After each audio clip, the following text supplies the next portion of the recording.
En el segmento de los crossover compactos ya no vale con ser un pionero como lo fue el Nissan Qashqai en su momento. La eficiencia es clave para las ventas y rivales como el Toyota CHR demuestran esto de forma muy clara. Tras un año en el mercado, llega por fin la versión e-Power 100% híbrida del Nissan Qashqai. En este vídeo os voy a explicar en primer lugar cómo funciona este peculiar sistema híbrido y después lo vamos a comparar con otros sistemas híbridos de sus rivales, tanto en tacto de conducción como en consumos. Empezamos. Para escoger tu próximo coche, visita quecochemecompro.com, el comparador de Diario Motor. El sistema híbrido del Nissan Qashqai e-Power se denomina técnicamente híbrido en serie y está compuesto por 5 ingredientes fundamentales que os voy a explicar. Y el primero es un motor térmico de relación de compresión variable. La parte térmica del Nissan Qashqai e-Power es un propulsor tricilíndrico turboalimentado de 156 caballos de potencia y 1,5 litros. La peculiaridad es que es el único motor de relación de compresión variable a la venta en Europa. Mediante un actuador capaz de acortar o alargar la carrera del pistón, la relación de compresión del motor puede variar desde 8:1 a 14:1. Con una alta relación de compresión se maximiza la eficiencia y por tanto es la idónea para escenarios de baja demanda de energía. Sin embargo, cuando el motor necesita actuar con decisión o cargar la batería rápidamente, una baja relación de compresión maximiza su potencia y rendimiento. Este proceso variable es completamente automático y es ajeno al control del conductor. La segunda pieza de este puzzle mecánico es un generador de corriente que está directamente conectado al motor térmico. Este generador de corriente suministra energía a un inversor, que es la tercera pieza de este puzzle. El inversor de corriente es una pieza clave, ya que suministra electricidad tanto al motor eléctrico de 190 caballos como a una batería de iones de litio de 2,1 kWh de capacidad. Todo suena mucho más complicado de lo que realmente es. Lo que tenéis que saber es que aquí no hay caja de cambios y es siempre el motor eléctrico de 190 caballos el que se encarga de transmitir la potencia al suelo. Si pensáis en el típico generador de gasolina de jardín, es bastante aproximado a lo que es el Nissan Qashqai e-Power, salvando por supuesto las diferencias en refinamiento y en tamaño. Pero hay varios detalles importantes que tengo que explicaros, y para descubrirlos tenemos que ponernos al volante del coche. Quiero empezar el bloque dinámico de la prueba del Nissan Qashqai e-Power hablando un poco más acerca de la batería. Como os decía, tiene aproximadamente 2,1 kWh de capacidad bruta y nos permite en condiciones óptimas unos 3 kilómetros de conducción 100% eléctrica. Al final esto es un coche híbrido, no es un coche eléctrico, por tanto la batería lógicamente es pequeña. La batería se recarga pues como en cualquier coche eléctrico o en cualquier coche híbrido, cuando levantamos el pie del acelerador, en deceleraciones y en frenadas. Normalmente el motor eléctrico bebe energía de la batería, bebe energía directamente a través del inversor, pero en condiciones puntuales de alta exigencia o alta carga de aceleración, el motor eléctrico puede incluso beber energía directamente del motor térmico. Esto ya os digo son condiciones claramente puntuales. La diferencia de funcionamiento entre el sistema híbrido e-Power de Nissan y el sistema híbrido Toyota es patente desde un primer momento. En este caso estamos ante un coche eléctrico que tiene un generador térmico. No tenemos ese tren epicicloidal, que es la caja de cambio del sistema híbrido de Toyota, que al final mezcla, por así decirlo, la parte térmica y la parte eléctrica. Aquí la propulsión es 100% eléctrica y por tanto es muy progresiva y muy lineal. De hecho, tenemos los 330 Nm de par motor disponibles desde las 0 revoluciones por minuto. No existe esa sensación de patinamiento o desacoplamiento entre el funcionamiento del motor térmico y la aceleración del vehículo. Y quizás se debe ya no solo por la diferencia de sistemas de propulsión, sino porque este motor térmico está muy bien aislado, no suena apenas nada, y aparte porque Nissan nos ha dicho que ha trabajado bastante en que la aceleración del motor térmico, que lógicamente entra en funcionamiento de forma habitual, se traduzca, o más bien no vaya desacompasada con respecto a la aceleración del vehículo. Honda cuenta con un sistema híbrido en serie muy parecido al e-Power de Nissan, pero con una particularidad. En el caso de Honda, el motor térmico puede conectarse directamente a las ruedas motrices en condiciones de baja carga a velocidades de carretera. Aquí eso no sucede, solo existe propulsión 100% eléctrica al tren delantero. Y no, tampoco se parece al sistema híbrido de Hyundai y Kia o Alfa Romeo, que optan por un cambio de doble embrague y motores turbo, en busca de un tacto lo más parecido posible al de un coche convencional. Como antes os decía, el Nissan Qashqai e-Power es, a efectos prácticos, un coche eléctrico con la peculiaridad de que tenemos un motor de gasolina que actúa como generador. Pero de lo que ahora os quiero hablar es de cómo se sienta al volante este coche, de cómo es su dinámica de conducción. Y si tuviera que escoger una palabra de todo el diccionario de la Real Academia para definirla, esa palabra sería probablemente equilibrado. Es un coche que tiene un muy buen compromiso, aunque suene a cliché, entre una dinámica relativamente firme, pero un buen mimo a los ocupantes. Este es un coche que se sujeta pues muy bien en las curvas, pero que no machaca los riñones a los ocupantes en cuanto hay 4 juntas de dilatación en el asfalto. En ese sentido mantiene un buen compromiso. Ahora sí tenéis que saber que la suspensión me ha resultado ligeramente seca. Las carreteras en Suecia están en un estado fantástico, pero sobre todo en ciudad he visto que el coche es relativamente seco cuando hay zonas un poco más bacheadas.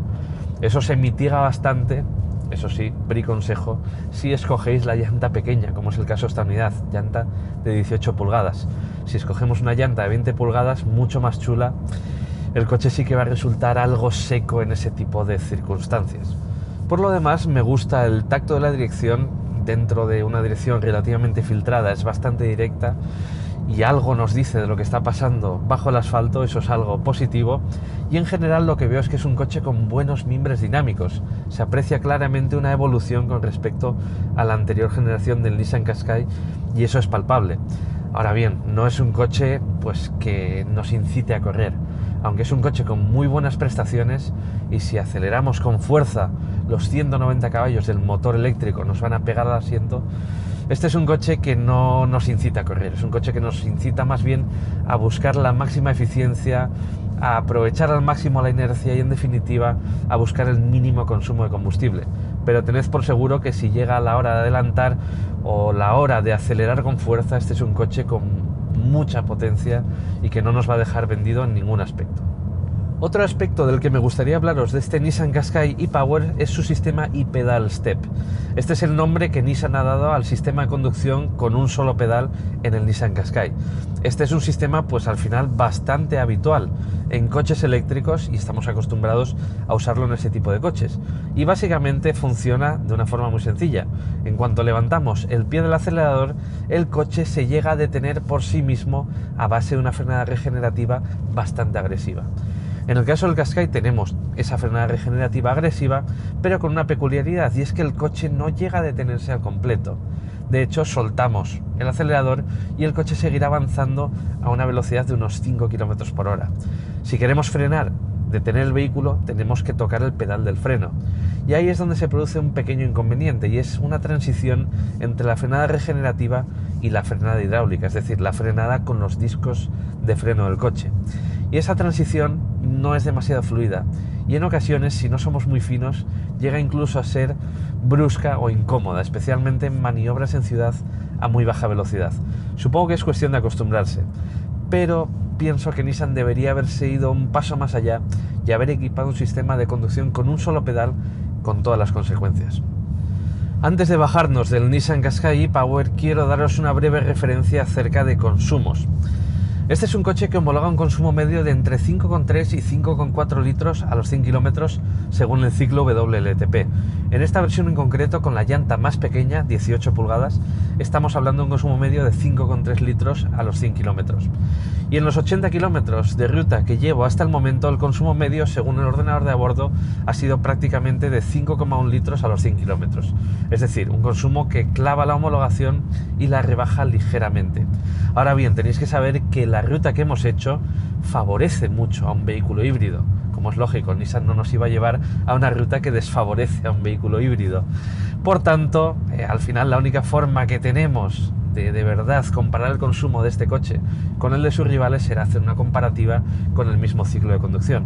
Pero la verdad es que por lo que he visto de momento es un coche al que se le pueden sacar buenos consumos y creo que siempre estaremos en cifras en torno a los 5 litros a los 100 kilómetros, 5,5, según nuestro estilo de conducción, lógicamente. Os quiero dar también unas pinceladas acerca de sus rivales. Por ejemplo, el Toyota CHR de 184 caballos homologa un consumo medio de 4,8 litros a los 100 kilómetros, es algo más eficiente. Y por ejemplo el Hyundai Tucson híbrido, que es al final también un rival directo, aunque tiene algo más de potencia y algo más de prestaciones, homologa un consumo medio de 5,5 litros a los 100 kilómetros. Por tanto, el Nissan Qashqai e-Power está un poco a caballo de esos dos vehículos.